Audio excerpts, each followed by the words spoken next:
செய்தி உருவாக்கும் கதை. ஏன், என்ன, எப்போது, எப்படி, எங்கே, யார் என்னும் அன்பு தொண்டர் 6 போர்கள் அறிய செய்வார் செய்தியினை அறிஞர் கிப்ளிங். இந்திய சீன போரின் போது நேரடியாக போர் நடைபெறும் இடத்திற்கு சென்று செய்தியை திரட்டியவர். லண்டன் டைம்ஸ் இதழின் செய்தியாளர்.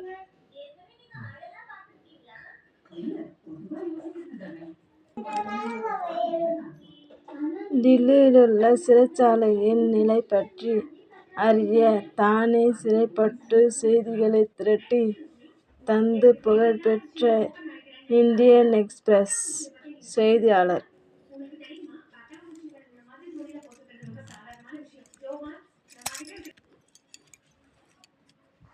செய்திகளை 3 வகையாக பிரிப்பர். தலைப்பு, முகப்பு, உட்பகுதி. செய்தி. காரிருள் அகத்தில் நல்ல கதிரொளி நீதான்.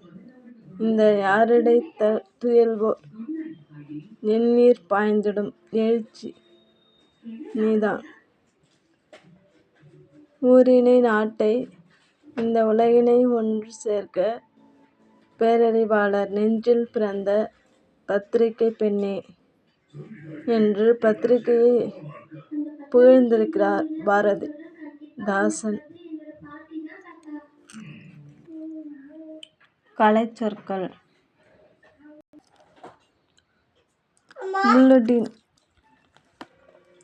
புல்லட்டின் சிறப்பு செய்தி இதழ். டெட்லைன் குறித்த காலம். எடிட்டோரியல் தலையங்கம். பேக் நியூஸ் பொய் செய்தி. ஃபிளாஷ் நியூஸ் சிறப்பு செய்தி. கிரீன் ப்ரூஃப் திருத்தப்படாத அச்சுப்படி. லேஅவுட் செய்தித்தாள் வடிவமைப்பு. நூலகம். உலக இலக்கியத் துறையில் நிகழ்ந்த ஒரு மாபெரும் புரட்சி. காகிதம் கண்டுபிடிக்கப்பட்டது. ஒரு மனிதன் ஆண்டுக்கு 2000 பக்கங்களாவது படித்தால்தான் அன்றாட உலக நடப்புகளை அறிந்த மனிதனாக கருதப்படுவான் என யுனெஸ்கோ கூறியுள்ளது. கீரிஸ் நகர அரசுகளை முதலாக மக்களுக்கு நூல் நிலையங்களை அமைத்தன. இந்தியாவில் உள்ள நூலகங்களில் கல்கத்தா தேசிய நூலகம் முதன்மையானது. இதில் 10 லட்சத்திற்கும் மேற்பட்ட நூல்கள் உள்ளன.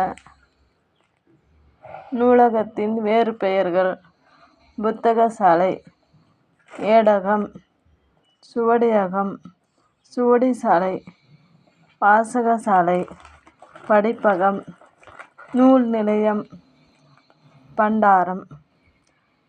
லத்தீன் மொழியில் லிப்ரா என்னும் சொல்லிற்கு புத்தகம் என்று பெயர்.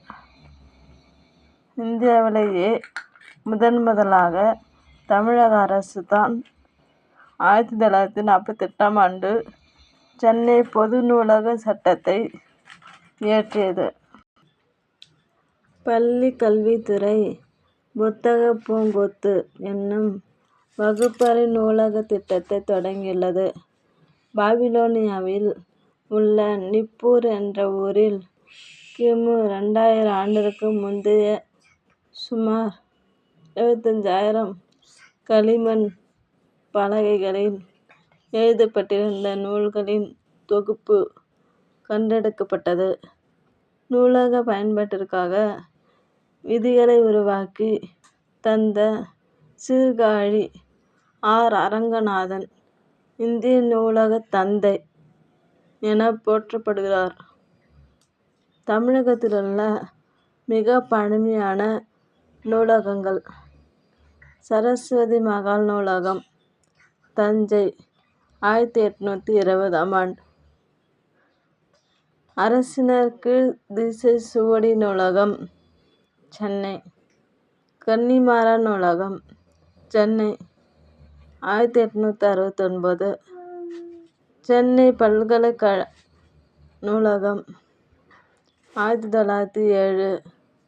அண்ணாமலை பல்கலைக்கழக நூலகம் சிதம்பரம் 1929. டாக்டர் உ.வே.சா நூலகம் சென்னை 1947. மறைமலை அடிகளார் நூலகம் சென்னை 1958. மதுரை காமராசர் பல்கலைக்கழக நூலகம் 1966. உலக தமிழ் ஆராய்ச்சி நிறுவன நூலகம் சென்னை 1970. தஞ்சை தமிழ் பல்கலைக்கழக நூலகம் 1981.